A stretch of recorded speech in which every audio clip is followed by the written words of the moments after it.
We want to go back to the phone lines now. Talk to Wayne. He's listening in Joplin, Missouri. Hi, Hank. How are you? All right.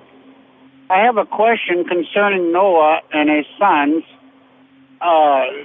In chapter 9, where he was drunk in his tent, Ham saw him, went out and told his brothers, and they backed in and covered him.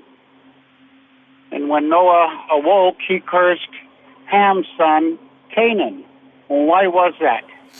Well, first of all, here's what's not going on. It's not a judgment of the sons for the sins of the father. And sons plural in the sense that there are other sons that are mentioned. But we know that for certain because the biblical principle is explicit and very clear. And in biblical interpretation, you always take that which may be cloudy to you and interpret it in light of that which is clear.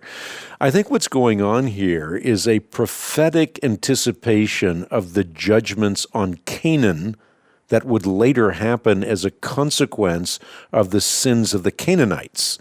And I think that's contextualized if you read the rest of Genesis.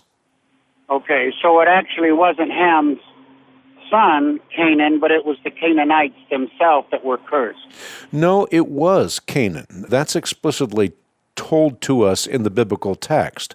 But what I'm saying is that the curse on Canaan is not because of the sin of Ham. Rather, it's a prophetic anticipation of something that's going to happen later on. So in the biblical text, there's an anticipation of what Canaan is going to devolve to.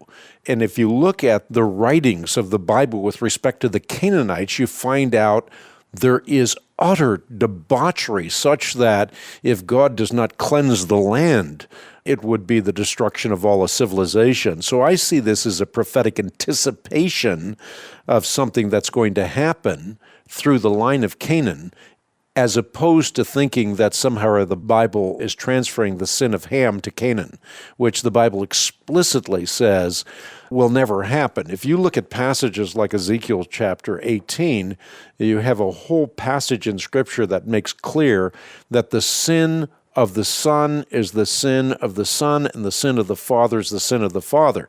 In fact, God doesn't just say this in one or two verses. He takes a quotation or a proverb that's communicated over and over again ad nauseum within the Israelite community and says, I don't want that proverb used again because each man is responsible for his own sin. Correct. Okay. Well, I thank you, and God bless you. You got it.